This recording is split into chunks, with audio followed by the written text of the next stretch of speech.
nagomba afata aka kanya kugira ngo nanje mbanze nshimire Imana mushobora byose yoyo yamidushoboza.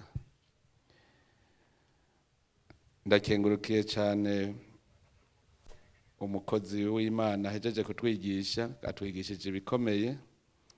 Izi nyigisho zo mu gitondo mu gihe nk'iki cy'amakoraniro ni inyigisho zikomeye cyane zitwigisha kuba abantu, kuko mere nka Paul ati nshaka gukora icizi kibikantanga imbere. Aha hariho igihe usanga hariho imigenzo mibi tugira, mugabo ugasanga keshi ni ubube gito no kutamenya. Hari igihe duha twibaza ko ari ukutamenya, ariko rero ikintu atwigishije ni inkoramutima. Ni inkoramutima kuko dutegereza kumenya icyo turi. Imana waramaze kuvuga yuko uyishize imbere, hanyuma muga ibirenge bikagenda biraba handi, niho uba wikwegeye ku ruti upfumuvuga uti Imana Jesse yoshize imbere. Hako ugenda urahayagiza kuko Imana irakubona, ukagenda uravuga ko wayishize imbere, muga ivyo ukora byose bikaba bitajanye n'Imana. Ico niyumvira ubu duhenda ubufise indi Imana uri kurasenga. Yabitubwiye izindi Imana ko zibaho, ubufise indi Imana. Yavuze ngo ububasha muze murabe umuntu avuga ati ubu biriko birahera kubera intwaro za demokrasi. Kera neho waza wumva nk'umukuru w'igihugu avuga ati le pays c'est moi. Ico bita kwica no gukiza, ngo arica agakiza. Kandi n'ubu burya hariho abantu uzosanga iyo agize ibakwe akagenda akaja mu kibanza abona ko ari kibanza afata ingingo zikomeye agaca yita ikimana, agaca yita ikimana. N'ubu baracabaho. Hariho umuntu abonye afise amahera menshi acabona ku isi yose ayigaba. Ivyo birabaho, mugabo twebwe mu Burundi tuze turiga tumenye ico turi, tuce tumenya nico twibanga. Jewe ndafise Imana nyene yampaye, ndabicabona cinge n'abarundi bagarutse ku Mana. Je ndashobora kwemeza neza yuko kijya gihe kera twese twari twaraboshwe na shetani, kuko nta kuntu tutaba twaboshwe na shetani tukabona muri twebwe abarundi nyene tukabonana nk'abanyamahanga, tukabona nyene kuwundera umunyamahanga niyapfuye nta ngorane bigutwaye. Hapfuye abo muri burya bwoko, nta kibazo, kandi ari abarundi bene wanyu muvuga ururimi rumwe neza. Ugasanga shetani yari yatwigaruriye. Hanyuma rero nkuko nabibabwiye, ibi byari byaravuzwe igihe wa mupasitori Gitwaza yabivuga mu gikorane, avuga ngo bari baravyeretswe mu 98.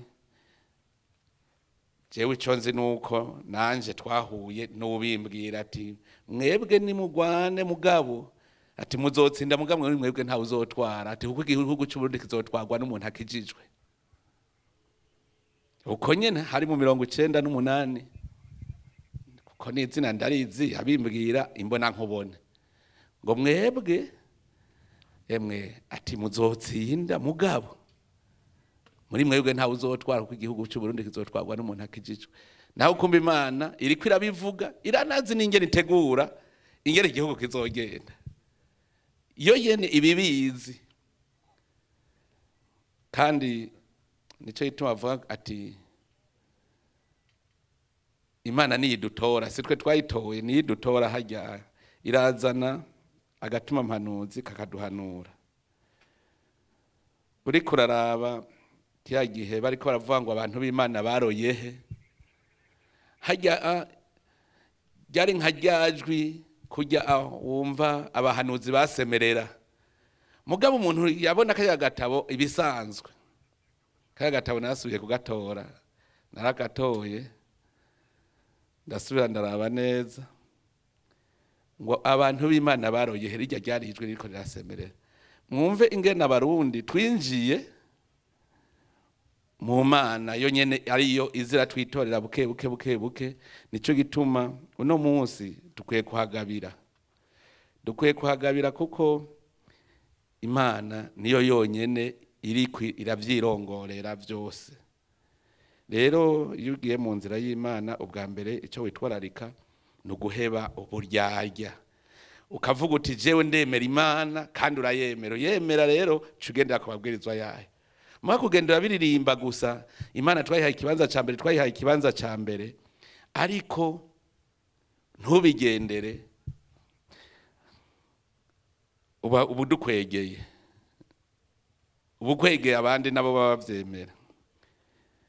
Nimwiyumvire rero murumva iyo tuva buke gushikaho dushika ku ntambwe yago burya abantu benshi ntibakunda gusoma ibwirizwa shingiro mugende musome novuga nti iryungane rya mbere ritangura mu ntangamarara ivuga ngo abarundi twese tuzirikanye ivyo dutegerezwa imbere y'Imana nico gitangura. Aha naho twahamagara abateguye ibwirizwa shingiro ngira ngo kugira badusigure ingene bagitanguye kukivuguko ni Imana nyene yari iri kurabivuga iti abarundi bimwe kwishikana nuvuga abarundi twarishikanye rero tumenye ko ari byo dutegereza kugendera. Rero nka twebwe indongozi tumenye tuzirikane ivyo dutegerezwa imbere y'Imana. Twebwe indongozi yatwigishije ati gukundana nta muntu w'Imana agira urwango nta muntu agenda agufitiye inzira agenda gutwengera kandi agufitiye inzigo uwo ntaba ari uw'Imana kuko iyo wemera Imana uramenya neza yuko emwe none kutayibona amaso mu yandi muga yoyo iri ngaho impande yawe iri kwirakubona shaku nibiri mu mutima wawe irabona ivyifuzo vyawe ugomba ukore. Iyo rero yemera vy'ukuri uguma ubona uti ariko arandereka. Rero twebwe indongozi tugira urukundo ico cyo ca mbere novuga nti ngendegwako urukundo rwo gukunda abantu rwo gukunda abo tujejwe. Mpora kenshi mu ijambo ry'Imana nza ndaraba nta ndongozi ititwararika abirongoye yigeze igira umugisha ntiyagize umugisha. Umuntu arya igiturire iyumvire uwo warujejwe gukorera ugaca umwaka igiturire. Hariho ikosa dufise rikomeye cyane kumva kunezerewe uwo warujejwe kurongora ari ababaye we ntiwumve ko babaye ko umwana wawe ababaye muhira ko wewe ucu amaraso ahagarara ni kubera iki umwene gihugu ababaye utumva ko babaye ukarara utaryamye uti jewe ntegerezwa gukora ibimutunganiriza.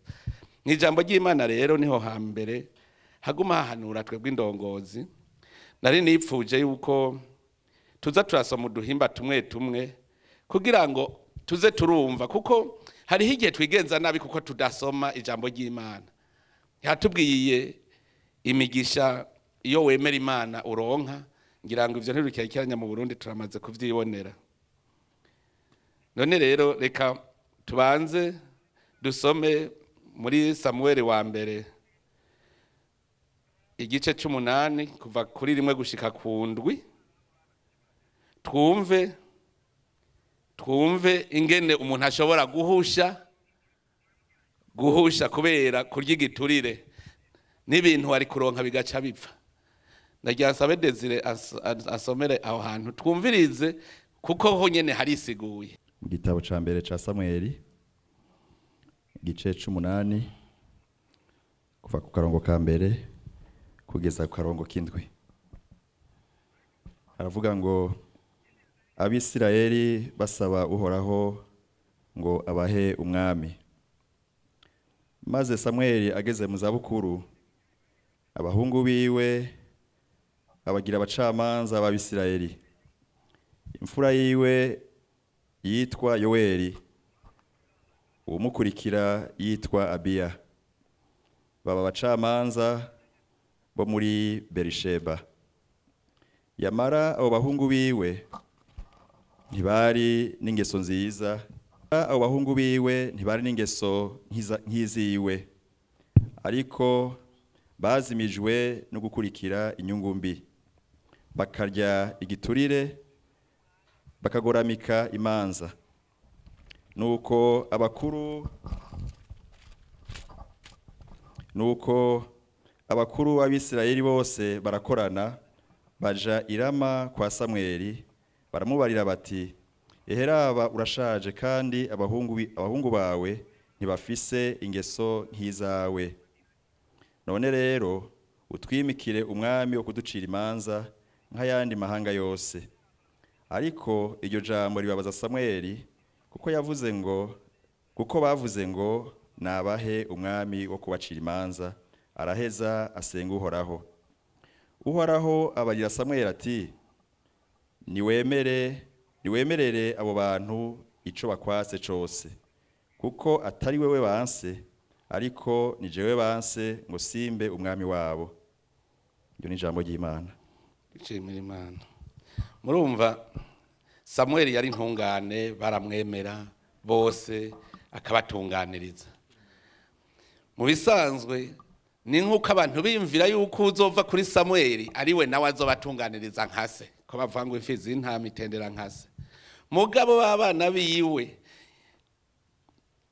ku vya mbere bitoyi vya mbere yabaye arabashinga, bacavyifatamwo nabi, batanga kugoramika imanza, batanga kurya ibiturire. Bati none ko Samweli yashaje tugire gute? Ninde azomusubirira? Baca barondera inyishu. Kubera iki? Bahemukiwe n'abahungu biwe. Inyishu rero mu kwitora niho bacavuga bati reka rero twisabira umwami. Murumva ubuhemu ingene butangura. Ariko hari ibintu bitangaje cyane. Jewe hariho igihe kimwe, kandi sinari kongere ntihari bwakorana, ni igihe nari nagendeye intara ya Burundi. Tuvuye ku bikorwa rusangi, haba umwana acatuma umuntu ngo ujya muntu ndamukeneye, ngo ndamukeneye. Uwasaba umubonano nkibaza ngo ni wasaba umubonano. Mpejeje inama ndavuga nti twaheze inama ucuza. Hanyuma araza ari umupfasoni, araza aterega burya sije ngo usaba umubonano. Ati ni uwo mwana akana gatoyi gafise nk'imyaka ntiyaba ari myinshi, yari 11. Akana kakigeme. Ndagaha wa mubonano wa wundi aca arisohokera, turasigarana n'umwana. Umwana acansomera muri Matayo 25 ku karongo ka 21 hamwe havuga ngo ko wabaye umwizigirwa muri bikeyi, ngo nzoguha n'ibindi vyinshi. Uwo mwana arahansomeye, acampa ingingo 4 narazanditse ngendegwako. Ambwira ngo ivyo uri kurakora vyose umenye ko atari ivy'iwawe, ari Imana yabigutumye. Uzokorera ntazoba ari wewe uri kuramukorera, uzoba uri gukorera Imana. Ati ugende witonze, ati Imana wewe yaragutoye. Uko nyene uwo mwana izo ngingo 4 ndazumvise, ndigira sinabwira na wa mupfasoni nti yambwiye ibi. Hanyuma heze nk'indwi nca ndamutumako, ndamutumye ko ntiwonsigurira vya bindi ivyo washatse kuvuga, ngo wo binyibutsa ngo ntavyo ncibuka. Umva ko ari umwana atari umuswahili. Mugabo uno munsi niho nsubira kwibuka ngo ko wabaye umwizigirwa muri bitoyi, nzoguha n'ibiruta. None murumvise aba bahungu bananiwe kuba bizigirwa muri bitoyi Samuel yari yarabahaye kubera kurya ibiturire babaragiye.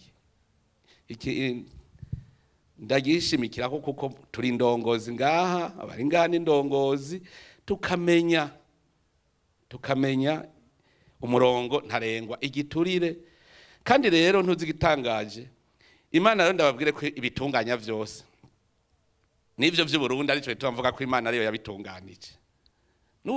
N'utahora yemera ashaka yo kwemera ubu.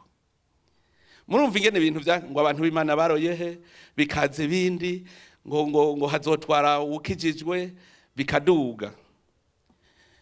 Soma mu gusubira mu vyagezwe naho murabe aho Imana yavuze ngo nimwamara gushika gukabona abantu basaba umwami. Murumvise ko bibaye byabaye inyuma. Soma bumve niho muca mwumva ko Imana nitunganya ibintu aho ugeze umenye kwaha ari Imana yamaze kuhatunganya. Gusubira mu vyagezwe 17 kuva ku 14 gushika ku 17. Dusome mu izina rya Yesu. Ivyo kwimika umwami. Nimwamara gushika mu gihugu Uhoraho Imana yanyu abaha, mukacegukira mukakibamwo, mukiyumvira muti reka twishirireho umwami wo kutuganza nkuko bimeze mu yandi mahanga yose adukikije. Umwami muzoshiraho ntazobure kuba Uhoraho Imana yanyu azotoranya. Uwo mwami muzoshiraho kubaganza azobe uwo mubi wanyu.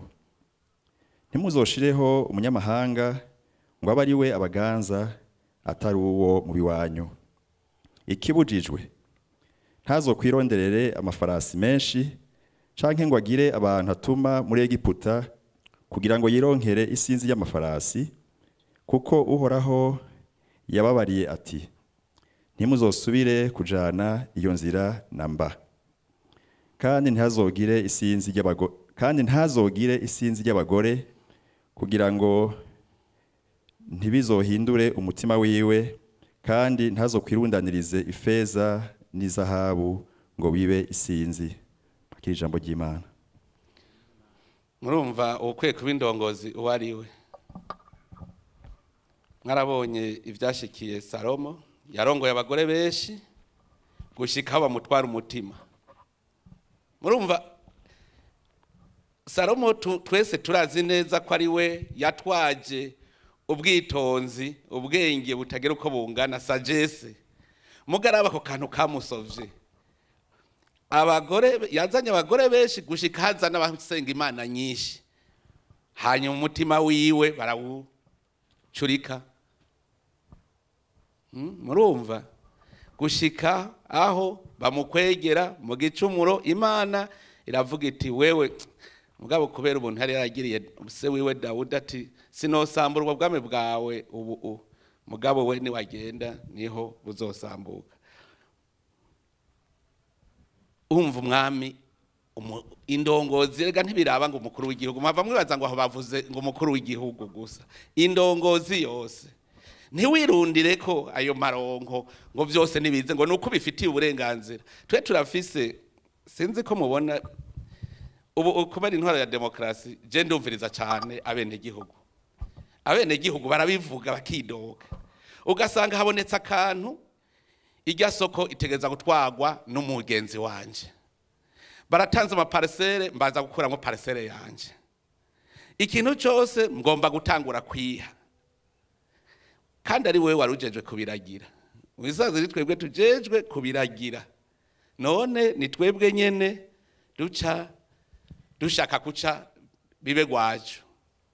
Ibi rero murumva yuko uri umutware, byabindi kurya ibiture biragarutse, ntiwirundarundire ko ibintu byose ngo bibe gwawe. Murumva yuko uri ndongozi ufise na wewe umurongo. Handiko ngerageza kugira mwumva umurongo ntarengwa ku ndongozi, kuko ibikwegeye abandi hariho wakwegeye abandi. Ngirango ntitwarinda kwasoma ni harehare niho umva inkuru, mugamuze kuyisomera muri Yosuwa 7 kuva kuri 1 gushika ku 26. Uwitwa Hakani bagiye gutera, Imana yababwiye ivyo ikizira. Mugabo wewe acararaba neza, aranyegeza kandi cazira gutwara ibintu, anyegeje ntibasubiye gutsinda. Murumva umwe yarabakwegeye barapfa ku rugamba gushikaho Yosuwa agira arakubita inkora imbere y'Imana ati ibi nibiki, ukaneshwa n'umuntu ntuze ahari ahantu hari harabagoye gufata, hari hakomeye yarahanesheje. Aho handi aca yivugira ngo hagira ngo nta n'ingabo nyinshi twotwarayo, ngo nta ngorane. Hewe baraneshejwe gushika baza kurondera icyatumye banesha, baca basanga n'uwitwa Hakani yari ivyo acaranyegeza. Duca twibuka n'umwami wa mbere Sawuli ingene vyamugendeye, nawe nyene Imana yavuze iti biravumwe bijya, acara batwiza twiza aratureka ipera aradutwara. Imana icaravuga iti wa muntu nta muntu arimwo, ndamubwira ntiyumve. Aho hose ndiko ndababwira iki, ko twemeye ko Imana twayishize imbere, tumenye aha atwebwe novuga nti indongozi, umukuru w'igihugu n'ubucungiye Imana. Imana niyigaba ngaha mu Burundi. Reka tuza turigisha nyene kugira umuntu azaramenya ikizira. Tugira urukundo, umwe wese yumve ko Imana ariyo turerekeye, tube bandereye Imana, tumenye ko ariyo iri kwirabibona, hanyuma natwe turiko turayicungira. Muraniyumvira nti ko mu Burundi twashize Imana imbere, ubu tukaba tuyemera, bakaba bahije kutwigisha urukundo, ntitwokwimerera nka bamwe bemera ba mbere. Abemeye Imana ubwa mbere ibigenza gute? Mbere jewe nibaza yuko ico naho ari harehare nahasome, kuko ni kuva ni mu vyakozwe n'intumwa, mu bikorwa by'abatumwa 4 kuva ku murongo wa 32 gushika ku 37, tugaca tuja ku gice ca 5 kuva ku murongo wa 1 gushika ku 11. Ni harehare ntaco harisigura mwumve urukundo n'ubuhemutse, uhemukiye abagenzi biwe. Duce twumva rero ko Imana twaramaze kwiha ikibanza ca mbere, turabemera. Urukundo rero muri twebwe habayemwe umuhemu, arahemuka akihemukira kuko Imana iramubona. Reka dusome mu izina rya Yesu igitabo c'ivyakozwe n'intumwa igice ca 4 umurongo wa 32 kugeza ku 37, tuca twururuka hepfo igice ca 5 kuva ku murongo wa 1 kugeza ku 11. Ubumwe bw'abakristo ba mbere. Benshi mu bizeye bari bahuje umutima n'inama, kandi nta n'umwe yarwanira ikintu cose atunze ngo niciwe, ariko vyose barabisangira. Kandi intumwa zashingira intahe kuzuka k'umwami Yesu ziri n'ubushobozi bwinshi, kandi ubuntu bw'Imana bwinshi buba kuri bo bose. Nta mukene yari muri bo, kuko abari bafise amatongo bose canke inzu babigurisha bakazana ibiguzi vy'ivyo bagurishije, bakabishira imbere y'ibirenge vy'intumwa, maze bakabigabanganya abantu, umuntu wese uko akenye.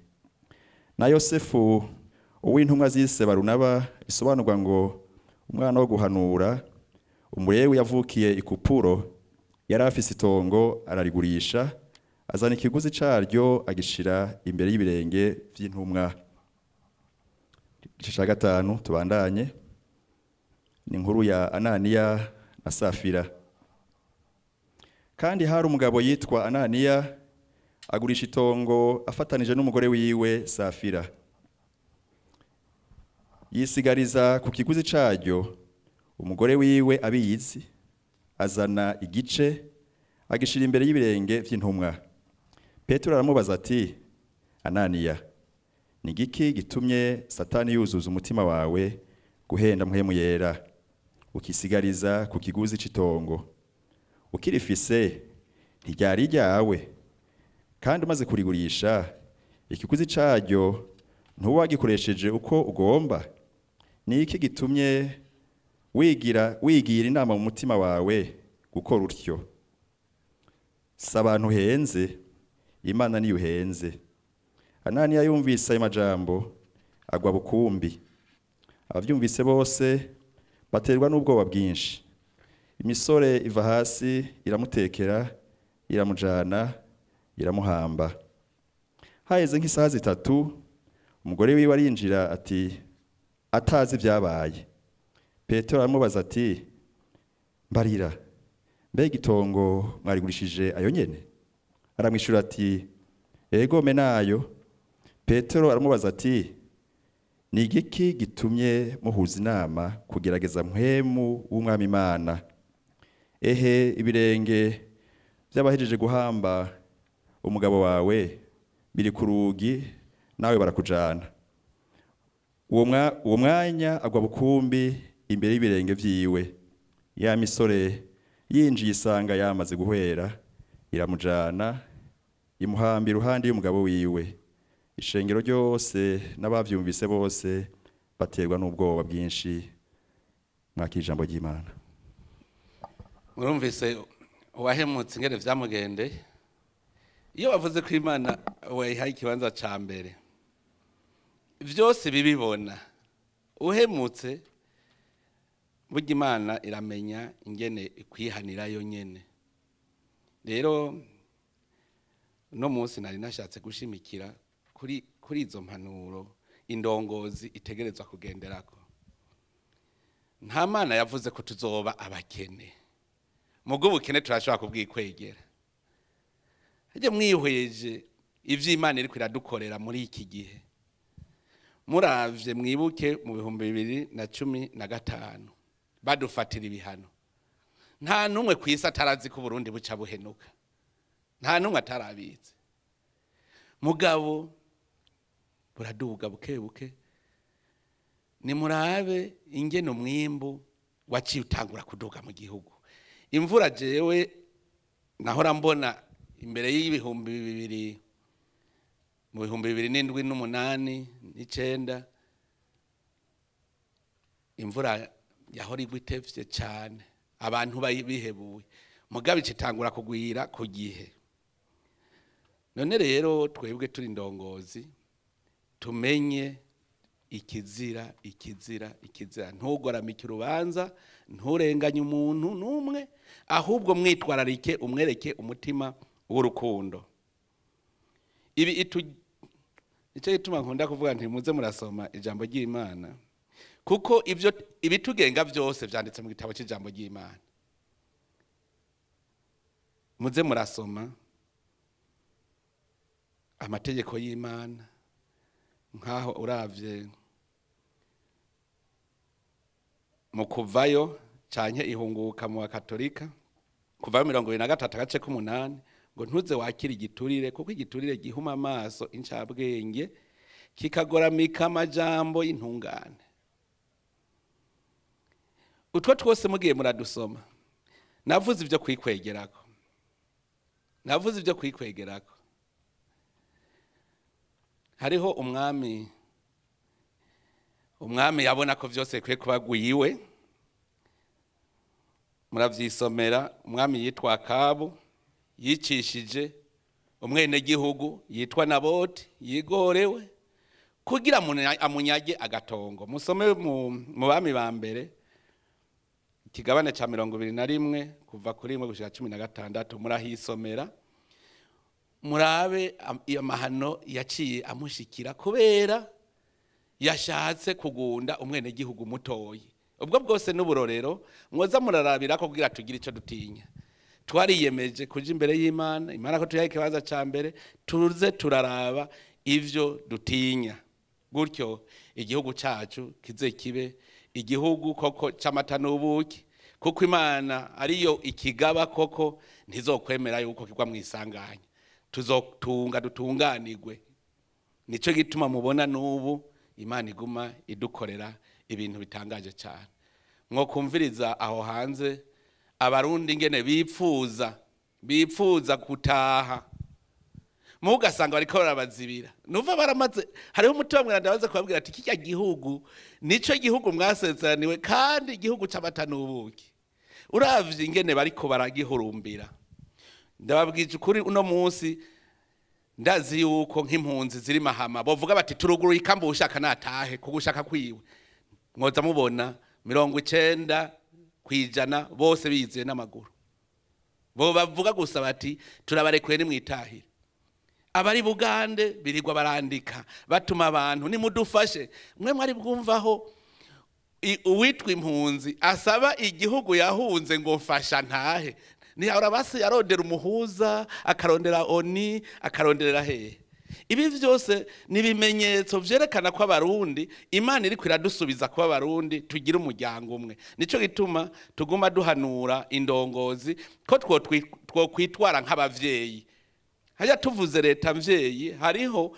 abadategera neza leta mvyeyi icarico no kugira ngo indongozi yose ikimenya kwiserukira ya leta mvyeyi no kuvuga indongozi ikiba umuvyeyi abene gihugu bakaba bana none hari umuntu yakigiturire umwana wiwe kugira ngo amufashe umuvyeyi yitwararika ko umwana wiwe amererwa neza mu buzima indongozi rero nazo aha tuze turahanurana Imana n'umuvyeyi wa twese natwe duserukira Imana ngaha muri Burundi none rero nidukore ivyo umuvyeyi niyo mpanuro nohereza ko n'ahandi subira gukenguruka kandi shimire umukozi w'Imana hejeje twigishije ibintu vy'inkora mutima shimire namwebwe ndongozi murabona yuko koko igikorane kirimwo mutima mweranda kuko mwacitavye muri beshi abene gihugu beshi mwebwe mwaje mwese none rero ndabakengurukiye ko mwagamburukiye Imana mukaza imbere yayo aha rero tungana uko twese twaje tungana uko ivyo dusaba nivyo Imana iduha ivyo dusaba nivyo Imana iduha none rero ndabakengurukiye cyane ko mwagamburukiye Imana mperaheze nsubira kubipfuriza kanyamuneza ka Noel ndabipfuriza kandi n'umwaka mushasha kuko twawinjiye none rero ndabipfurije Imana igume ibahezagira murakoze.